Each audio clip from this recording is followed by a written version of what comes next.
कहानी शुरू होने से पहले जिंदगी के सफर में कई बार हमें रिश्तों की अहमियत तब समझ में आती है जब हालात बदलने लगते हैं।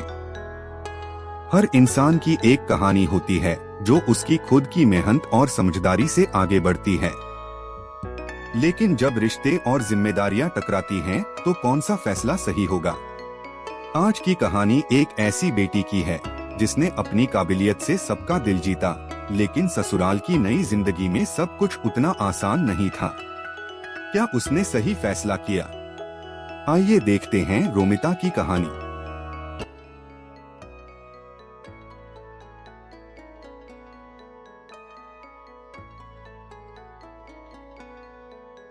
ले यह जरा सी रोटी खा ले। नहीं माँ, मैं नहीं खा सकती, लेट हो रहा है। अरे बस एक रोटी खा लेना, रहने दो ना माँ। आपकी रोटी के चक्कर में अगर मेरी बस छूट गई ना तो बॉस मुझे कच्चा चबा जाएंगे। अच्छा बाबा ठीक है, यह ले, यह रोल बना दिया है मैंने, इसे तो हाथ में पकड़ सकती है ना। हाँ जल्दी लाओ, मैं जा रही हूँ, बाय माँ। यह कहानी है रोमी की, जो अपने माँ बाप की इकलौती संतान थी। उसकी माँ नम्रता और पिता नरेश ने उसकी पढ़ाई लिखाई में कोई कसर नहीं छोड़ी थी और रोमिता कॉलेज टॉप करने के बाद अब एक आईटी कंपनी में जॉब कर रही थी। फिर उसी शाम माँ, आप पापा की बीवी हो मेरी, नहीं रोज ऐसे बैठकर मेरा इंतजार क्यों करती हो? आप सो जाया करो ना टाइम से। जब तू माँ बनेगी ना तब तुझे मालूम चलेगा कि अपने बच्चे को देखे बिना माँ की आंखें नहीं लगती। अच्छा पर पहले मेरी शादी तो करवाओ या ऐसे ही बन जाओ, बताओ। रुक बदमाश कहीं की, अभी बताती हूँ तुझे। रोमिता हंसते हुए अपने कमरे की तरफ जाने लगी, तभी उसके पापा सामने पड़ गए और फिर अरे अरे क्या हो रहा है भाई? कुछ नहीं पापा, मैंने माँ से कहा कि मेरा हलवा खाने का मन है तो देखो ना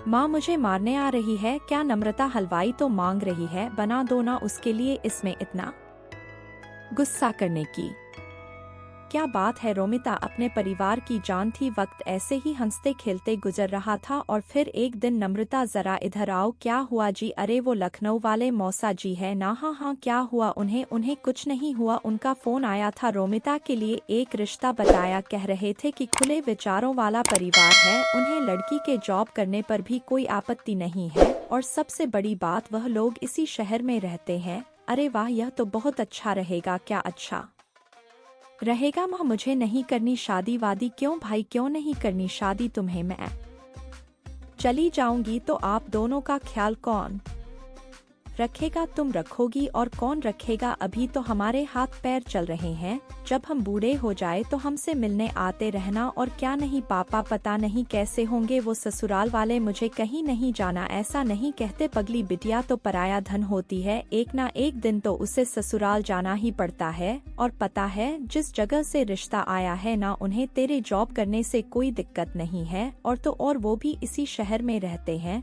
तो तुझे जॉब बदलनी भी नहीं पड़ेगी। अब बताओ, अब इससे बढ़कर और क्या चाहिए? रोमिता भी यही चाहती थी कि शादी के बाद भी वह जॉब करती रहे। तो काफी मान मनप के बाद उसने इस रिश्ते के लिए हाँ कर दी और कुछ दिन बाद रोमिता शादी करके रंजीत के घर आ गई। रंजीत एक फैक्ट्री में मैनेजर था। घर में उसके माँ पिता और एक बहन थी जिसकी शादी अभी नहीं हुई थी। और फिर बहुत किस्मत वाली हो तुम जो तुम्हें हमारे जैसा परिवार मिला। अरे मेरे रंजीत जीत के लिए तो लड़कियों की लाइन लगी हुई थी। अब वैसे यह बताओ, तुम कहाँ जॉब करती हो? मतलब कि तुम्हारा ऑफिस कितना दूर है यहाँ से? मम्मी मैं नेटेक कंपनी में सॉफ्टवेयर इंजीनियर हूँ, मेरा ऑफिस यहाँ से ज्यादा दूर नहीं है। अच्छा अच्छा, मेरा रंजीत तो हर महीने 0,000 कमाता है। वैसे तुम्हारी तनख्वाह कितनी है? 101 हज तो मिल जाते हैं कि नहीं मम्मी जी? सब कटकटा के करीब 40,000 आ जाते हैं। इतना सुनते ही कमला चुप हो गई। रोमिता के जवाब ने उसका घमंड तोड़ दिया था। वह आगे कुछ ना कह सकी और वहां से चली गई। लेकिन रोमिता को इस बात का एहसास नहीं हुआ कि जाने अनजाने में ही सही पर उसने अपनी सास की ढंग से बेइज्जती कर दी थी। फिर अगले दिन रोमिता सुबह जल्दी उठी और अपना टिफिन पैक करने लगी। ठीक उसी वक्त कमला वहां आई और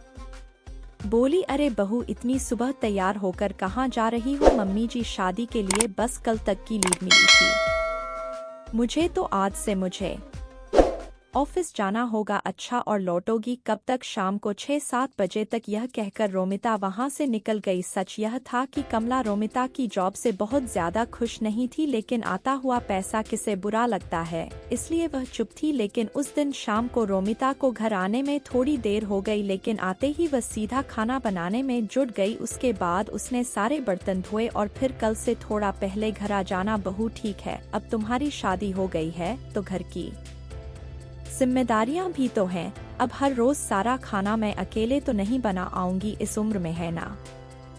जी माँ जी। कमला रोमिता को सुनाकर वहां से चली गई। वह अगली सुबह जल्दी उठी और ढेर सारा खाना बनाकर ऑफिस चली गई। फिर उसी शाम, यह खाना तो तुमने सुबह बनाया था ना? हाँ मम्मी जी। क्यों, पसंद नहीं आए क्या आपको? नहीं नहीं ठीक है। उस दिन तो कमला ने रोमिता से कुछ नहीं कहा, लेकिन कमला को यह बात हजम नहीं हो रही थी कि रोमिता क्यों इतनी आसानी से सब मैनेज कर ले रही है। फिर एक दिन कमला ने कलेश फैलाने की ठान ही ली और उसी शाम देखो बहू, मैंने और रंजीत के पापा ने बहुत कोशिश की, मगर हम इतना एडजस्ट नहीं कर पाएंगे। इन्हें गर्म खाना खाने की आदत है, समझी? तो कल से शाम का खाना शाम को ही बनाना, समझी? पर मम्मी जी अब बहस मत करो मुझसे, जो कह रही हूँ बस वही करो। अपनी सास से डांट खाकर रोमिता बहुत परेशान हो गई। उसे समझ में नहीं आ रहा था कि वह ऑफिस के साथ साथ घर का काम कैसे मैनेज करे। इस चक्कर में वह ऑफिस में भी परेशान रहने लगी। फिर अगले दिन, मम्मी जी मुझे आपसे कुछ बात करनी थी। हाँ बोलो, क्या बात है? वो मैंने रिजाइन कर दिया है, अब कल से मैं ऑफिस नहीं जाऊंगी। अरे पर ऐसा क्यों किया तुमने? क्योंकि यह सब एक साथ मुझसे हो नहीं पा रहा था मम्मी जी। ऑफिस के चक्कर में मैं आप लोगों का ख्याल नहीं रख पा रही थी। अच्छा ठीक है, फिर अब जाओ, जाकर मेरे लिए चाय बना दो। अजीब बात यह थी कि जो कमला हमेशा यही चाहती थी कि रोमिता जॉब छोड़ दे, अब वो उसकी जॉब छोड़ने पर भी परेशान थी। लेकिन उसने अपनी परेशानी रोमिता के सामने जाहिर नहीं की। उधर अब रोमिता जल्दी जल्दी काम निपटा कर अच्छे से आराम करती। उसे एक ब्रेक चाहिए था, जो अब उसे मिल गया था। पर दूसरी तरफ रोमिता के जॉब छोड़ देने से घर का बजट हिल गया था। रंजीत ने रोमिता की सैलरी के दम पर 2-3 लोन भी ले रखे थे, जिनकी सारी किश्त अब उसे ही चुकानी पड़ रही थी। सिर्फ एक ही महीने में हालत इतनी खराब हो गई कि लोन चुकाने के लिए रिश्तेदारों से कर्ज लेना पड़ गया। और फिर एक शाम पूरे परिवार के सामने कमला ने अपने दिल पर पत्थर रखकर कहा, वो रोमिता, मुझे बुरा लग रहा है कि तुमने नौकरी छोड़ दी। कोई बात नहीं मम्मी जी, नहीं नहीं, अब देखो ना, तुमने इतनी पढ़ाई की, इतने साल काम करके तजुर्बा कमाया, और अब तुम घर बैठी हो और तुम्हें भी तो अपने ऑफिस की याद आती होगी ना। अब तुम एक काम करो, तुम फिर से नई नौकरी ढूंढो अपने लिए, या फिर अगर पुराने ऑफिस में ही बात बन जाए तो देख लो। ठीक है माँ जी, पर वह खाने का थोड़ा देखना पड़ेगा, मुझसे सारा काम तो नहीं हो पा। अरे नहीं नहीं, मैंने सब सोच लिया है। तुम सुबह सब्जी बना जाना, बाकी मैं दोपहर और शाम को रोटियां बना दिया करूंगी, और जब तुम ऑफिस से लौटोगी तो चाय भी बना दूंगी। ठीक है माँ जी, जैसा आप कहे। अगले दिन सुबह सुबह रोमिता अपने मायके पहुंच गई और सीधा जाकर अपनी माँ के गले लग गई। और फिर क्यों कहा था ना, तेरी सास का घमंड एक दिन जरूर टूटेगा। अच्छा यह बता, तेरी छुट्टियाँ कब खत्म हो रही है? आज ही तक थी माँ, कल से वापस ज्वाइन करना है। सही है, चाय पिएगो ना, आज हम पूरा दिन शॉपिंग करेंगे। रोमिता की बात सुनकर नम्रता मुस्कुरा दी, और इस तरह रोमिता ने अपनी समझदारी से सब ठीक कर दिया। सुबह सुबह खाना बनाकर वह घर के प्रति अपनी जिम्मेदारी भी पूरी कर रही थी और पैसे कमाकर घर के बजट को भी संभाल रही थी। संगीत सुजाता देवी के 3 बेटे और 3 बहुएं थी। 2 बहुएं रेखा और उमा अमीर घर से आई थी, जबकि सबसे छोटी बहू कोमल गरीब घर की थी। इसीलिए सुजाता देवी अपनी दोनों बहू रेखा और उमा के साथ ज्यादा अच्छा व्यवहार करती थी, पर अपनी छोटी बहू कोमल को वह कुछ नहीं समझती थी। इसीलिए रेखा और उमा भी अपनी देवरानी कोमल की हर समय इंसल्ट करती रहती थी। माँ जी देखिए ना, कोमल तो बिल्कुल गरीबों वाली हरकतें करती है। दाल में ऐसे डाला है मानो उबली हुई दाल ही हो, बिना तड़के की। और रोटी तो देखिए माँ जी, रोटी में घी भी नहीं लगाया, सूखी रोटी आगे रख दी। कोमल इधर आ, मैं तुझे अभी बताती हूँ। अरे तू गरीब घर से आई है तो तू हमें भी गरीब समझने लगी है क्या? जब घर में किसी चीज की कोई कमी नहीं है तो तू इतनी कंजूसी क्यों करती है? हाँ, आज तूहे खाने में देसी घी क्यों नहीं डाला? माँ जी, देसी घी खत्म हो गया है, जो था वो मैंने यूज कर लिया। माँ जी, अभी 2 दिन पहले ही तो देसी घी आया था, इतनी जल्दी इसने खत्म भी कर दिया। कहीं ये देसी घी खुद तो नहीं खा जाती, क्योंकि इसने मायके में तो कभी देसी घी खाया ही नहीं होगा। नहीं माँ जी, घी तो रखा था, पर कल रेखा भाभी और उमा भाभी ने मुझे पिनिया बनाने के लिए बोला था तो सारा घी पिनिया बनाने में ही लग गया। अरे अब तू मेरी बहुओं के खाने पर भी नजर लगाएगी? तेरी इतनी हिम्मत? अरे तू गरीब घर की है, इसीलिए तू ऐसी हरकतें करती है। चल जा यहाँ से। रेखा बहू, लाला को फोन कर दे, नौकर के हाथ 5 किलो देसी घी भिजवा देंगे। कोमल रोती हुई रसोई में चली जाती है। उसे अक्सर ही ऐसे अपमान सहने पड़ते थे। नया साल आने वाला था, घर में नए साल की पार्टी की तैयारी चल रही थी। रेखा और उमा दोनों ने ही अपने मायके वालों को नए साल की पार्टी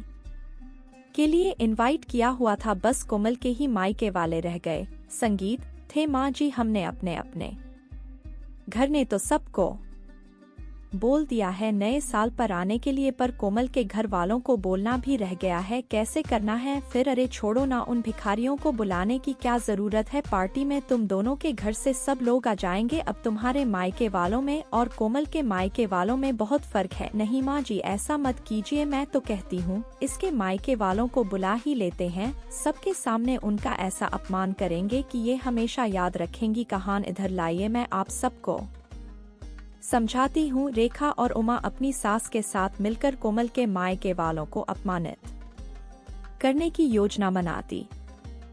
बहू, घर में नए साल की पार्टी है, रेखा और उमा के मायके वाले भी आ रहे हैं, तो मैं चाहती हूँ कि तुम भी अपने मायके वालों को न्योता दे दो। इस बार नया साल हम सब मिलकर मनाएंगे। जी माँ जी, मैं फोन कर देती हूँ, अब आएगा मजा, आने दो इसके मायके वालों को। कोमल को जरा सी भी भनक नहीं थी कि उसकी पीठ पीछे उसकी सास और जेठानिया उसके खिलाफ क्या षड्यंत्र रच रही है। 31 दिसंबर का दिन आ जाता है। कोमल के ससुराल में पार्टी की तैयारी चल रही थी। रेखा और उमा के मायके वाले आने शुरू हो गए थे। रेखा और उमा ने रसोई में घुसकर तक नहीं देखा, वह तो अपने मायके वालों के साथ ही बातों में लगी हुई। संगीत थी। कोमल बहू, मेहमानों को पकवान परोस दिए ना, अच्छा से घी मिर्च मसाले बढ़िया डाले हैं ना, कोई कंजूसी मत करना, मेहमान खुश होकर जाने चाहिए। और तुम्हारे माता पिता भाई बहन सब कहाँ रह गए? बड़ी देर कर दी उन्होंने आने में, वह लोग भी समय पर आ जाते तो पार्टी का मजा ले लेते। जी माँ जी, मैंने सबको खाना परोस दिया है, और वह मम्मी से मेरी बात हुई थी, बस पहुँचने वाले हैं। तभी कोमल के मम्मी पापा और भाई बहन आ जाते हैं। नमस्ते जी, नमस्ते, आओ आओ, बड़ी देर कर दी आप सबने आने में। आज 31 दिसंबर की वजह से बहुत भीड़ थी, ऑटो भी नहीं मिल रहा था, बड़ी मुश्किल से ऑटो मिला तो हम पहुँचे हैं। हाँ, मैं तो भूल ही गई थी, वो रेखा बहू और उमा बहू के घर वाले गाड़ी से आए हैं ना, तो मुझे आप लोगों का ध्यान ही नहीं रहा कि आप लोगों के पास तो गाड़ी ही नहीं है, और आप लोगों की तो इतनी हैसियत भी नहीं है कि गाड़ी खरीद सको। खैर छोड़ो, आओ आप सबको रेखा बहू और उमा बहू के घर वालों से मिलवाऊं। समधन जी, ये कुछ मिठाई लाए थे, नए साल के आने की खुशी में, रख दीजिए। वैसे हमारे घर तो वो बड़ी दुकान है ना, जो बाजार में है, वहीं से शुद्ध घी की मिठाई आती है। देखते हैं, अगर हमने नहीं खाई तो घर के नौकरों को देंगे, उनका भी तो नया साल है। कोमल सब सुन और समझ रही थी। वो अब तक यह जान चुकी थी कि उसके मायके वालों का बहुत अपमान हो रहा है, पर वो उस समय चुप रही। कोमल की जेठ जेठानी अपने अपने घर वालों की आप भगत में व्यस्त हो गए। सूरज यह सब देख रहा था। कोमल अपने मम्मी पापा के लिए भी प्लेट लगा दो, सब लोग खाना खा रहे हैं।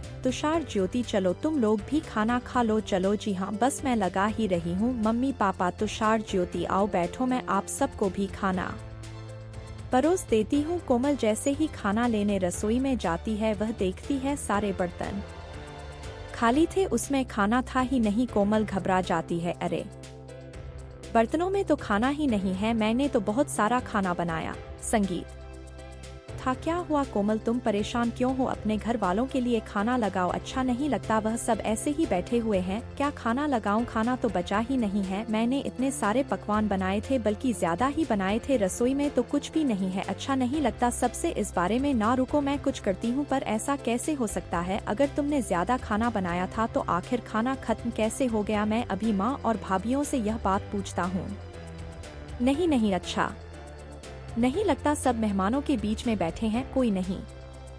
मैं सबके लिए कुछ और बना देती हूँ, थोड़ी देर लगेगी, रुको मैं बाजार से कुछ ऑर्डर करता हूँ। तुम कहाँ इतनी जल्दी सब कुछ बना पाओगी? नहीं नहीं, बाजार का मंगवा होगे तो सबको पता चल जाएगा। आप टेंशन मत लो, मैं कुछ बना लेती हूँ। कोमल के मायके वाले बहुत देर तक बैठे रहे। कोमल सूरज को कुछ मंगवाने के लिए भी मना कर रही थी, क्योंकि उसके मम्मी पापा वगैरह को तो यह बात पता थी कि कोमल ने सारा खाना घर पर ही बनाया है। कोमल अपने मम्मी पापा का सम्मान रखने के लिए जल्दी पुड़िया और साथ में आलू की सब्जी बनाने लगी। तभी उसकी सास और दोनों जेठानी रसोई में आ गई। अरे कोमल, तुम ये पुड़िया क्यों तल रही हो? इतना सारा खाना तो बचा हुआ है। अरे भाभी, आप समझते क्यों नहीं हो? कोमल अपने मम्मी पापा, अपने भाई बहनों को गरम गरम खाना खिलाना चाहती है। इसने हमारे घर वालों को तो ठंडा खाना खिला दिया, अब अपने घर वालों को बढ़िया पकवान खिलाना चाहती है। इसके घर वालों ने कभी ऐसा बढ़िया खाना खाया नहीं होगा ना, तभी ये ऐसा कर रही है। जब इतना खाना पड़ा था तो यह सब बनाने की क्या जरूरत थी? बहू, यह देखो कितना सारा खाना बचा हुआ है। यह थोड़ी है कि हम अच्छे खासे पैसे वाले हैं तो खाने की बर्बादी। संगीत करें माज, थोड़ी देर पहले तक यह खाना नहीं था। रसोई में सारे बर्तन खाली थे। मुझे नहीं पता था कि भाभीियों ने सारा खाना कमरे में रखा हुआ है। मुझे सब समझ गया है। माँ जी, मैं चाहे जितना मर्जी आप लोगों के लिए कर लूँ, पर आप लोग जानबूझकर मुझे अपमानित करना हमेशा से ही चाहते हो। कमरे में मेरे मम्मी पापा और मेरे भाई बहन बैठे हुए हैं। अब मेरा मन नहीं है कि मैं इस घर में रुकूं। मैं उन लोगों के साथ अपने घर जा रही हूँ, अपनी माँ के घर। मुझे तो ऐसा लगता है कि यहाँ पर कोई मेरा अपना है ही नहीं। सूरज जी, मैं यहाँ नहीं रुक सकती।